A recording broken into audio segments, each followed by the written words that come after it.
Donald Trump a formé son nouveau gouvernement avec une équipe triée sur le volet. Il a nommé des fidèles à des postes stratégiques, renforçant ainsi son influence. Parmi eux, on retrouve des figures emblématiques qui partagent sa vision. Les ministères clés sont désormais occupés par ceux qui ont toujours soutenu ses idées.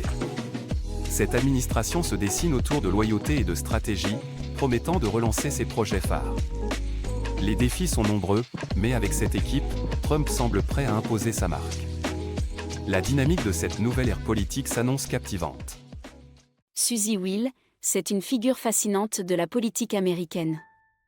Première femme à devenir chef de cabinet à la Maison-Blanche, elle a été co-coordinateur de la campagne électorale de Trump. Depuis 2016, elle travaille en coulisses, orchestrant des stratégies avec une discrétion remarquable. Peu d'apparitions publiques, mais une efficacité redoutable. Trump l'a même surnommée « la demoiselle de glace », soulignant son calme et sa détermination. Son parcours montre que le pouvoir peut aussi se cacher derrière un sourire et une poigne de fer. Une femme qui redéfinit les règles du jeu politique. Stephen Miller, chef de cabinet adjoint, joue un rôle crucial dans l'administration Trump. Sa responsabilité politique est immense, surtout en ce qui concerne le programme d'immigration. Avec des plans d'expulsion massive d'immigrants illégaux, il s'affirme comme un architecte de cette politique controversée. Ancien conseiller de Trump depuis la campagne de 2016, sa loyauté et son influence sont indéniables. Miller ne se contente pas de conseiller, il façonne l'avenir de l'immigration aux États-Unis, un sujet qui divise profondément l'opinion publique. Sa stratégie est audacieuse, mais elle soulève des questions éthiques et humaines. En tant qu'avocat de la Maison-Blanche, j'ai eu l'honneur de servir comme secrétaire du cabinet durant le premier mandat de Trump. C'était une période intense, pleine de défis juridiques et éthiques. Aujourd'hui, je joue un rôle crucial en tant que conseiller externe pour l'intégrité électorale au sein du Comité national républicain, surtout avec les élections de 2024 qui approchent. Mon expérience me permet de naviguer dans les complexités du droit électoral, tout en assurant une communication fluide entre la Maison-Blanche et le ministère de la Justice. Chaque décision compte, et je suis là pour garantir que tout se passe dans les règles. Pete Hegseth, ministre de la Défense, c'est un choix surprenant. Cet animateur de Fox News, loin des traditionnels politiciens, a un parcours militaire impressionnant. Vétéran de la garde nationale, il a servi en Irak, en Afghanistan et à Guantanamo, recevant 2 étoiles de bronze et un insigne de fantassin de combat. Pourtant, ses déclarations controversées sur le rôle des femmes dans l'armée soulèvent des questions. Est-ce que son expérience sur le terrain suffira à naviguer les défis modernes de la défense ? Sa nomination pourrait bien redéfinir les attentes au sein du gouvernement. Matt Gaetz, procureur général ? C'est un choix qui suscite déjà de vives discussions. Député de Floride et fidèle allié de Trump, il a joué un rôle clé dans la chute de Kevin McCarthy. Malgré les accusations de trafic de sexe et de drogue qui le visent, Gaetz insiste sur le fait qu'une enquête du FBI a été close sans inculpation. Si cela se confirme, il pourrait superviser le FBI. Trump le décrit comme un avocat tenace, prêt à réformer le ministère de la Justice.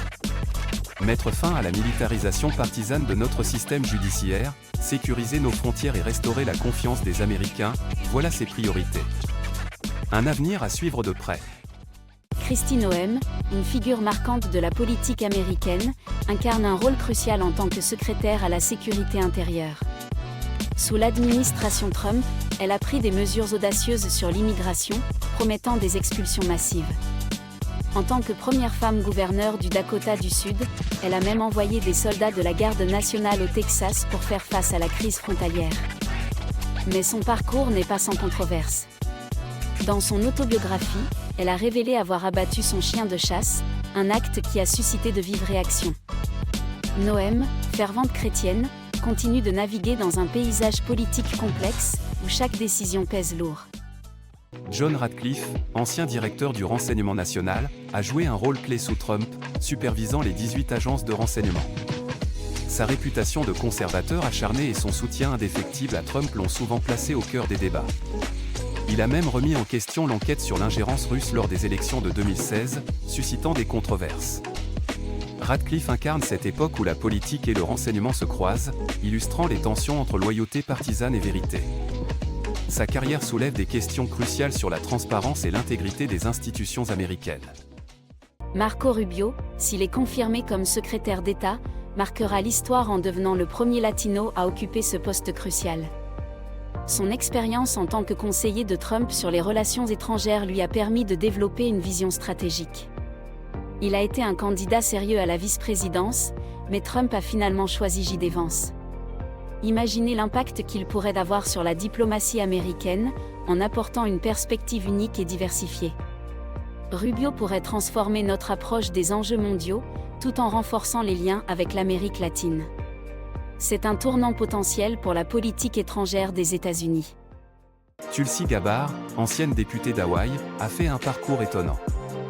De candidate à l'investiture démocrate en 2020, elle est devenue une fervente partisane de Trump. Si elle est confirmée comme directrice du renseignement national, elle supervisera les 18 agences de renseignement américaines. Gabbard, connue pour ses critiques de l'implication militaire des États-Unis à l'étranger, pourrait apporter un changement radical dans la manière dont nous abordons la sécurité nationale. Son ascension dans le monde politique montre à quel point les lignes peuvent bouger rapidement dans le paysage américain. Une figure à suivre de près. Mike Waltz, conseiller à la sécurité nationale, est au cœur des décisions stratégiques américaines face aux crises géopolitiques. Avec son expérience de béret vert, il apporte une perspective unique, notamment sur la guerre en Ukraine et le conflit entre Israël et le Hamas. En tant qu'allié de Trump, il ne ménage pas ses efforts pour contrer l'influence chinoise. Depuis son élection en 2018, il a défendu des lois cruciales pour réduire notre dépendance aux minéraux critiques chinois et protéger nos institutions contre l'espionnage. Waltz incarne une voix forte et déterminée dans un monde en constante évolution. Tom Homan, le « tsar » des frontières, incarne une figure marquante de la politique migratoire américaine. Ancien chef par intérim de l'ICE sous Trump, il a maintenant un rôle clé, sans besoin de confirmation du Sénat, supervisant les frontières sud et nord des États-Unis. Avec plus de 30 ans d'expérience, il a navigué sous 6 présidents, alliant rigueur et stratégie. Sous Obama, il a dirigé des opérations d'expulsion, atteignant des records. Sa carrière, marquée par des décisions controversées, soulève des questions sur la sécurité et l'humanité aux frontières. Homan, un homme de pouvoir, façonne l'avenir de la politique migratoire américaine. Mike Huckabee, ancien gouverneur de l'Arkansas, est un fervent défenseur d'Israël. Il critique ouvertement la gestion de la guerre entre Israël et le Hamas par l'administration Biden. Huckabee s'oppose aux négociations pour un cessez-le-feu, qualifiant les colonies en Cisjordanie occupées de « communautés ». Donald Trump a souligné son engagement envers Israël, affirmant que Mike travaillera sans relâche pour instaurer la paix au Moyen-Orient.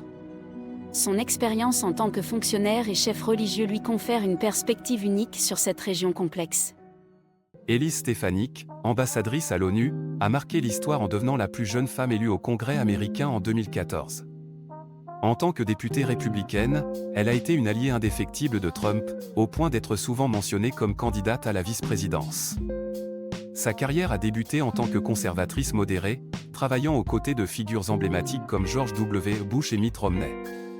Aujourd'hui, elle incarne une nouvelle génération de leaders, alliant ambition et détermination sur la scène politique internationale.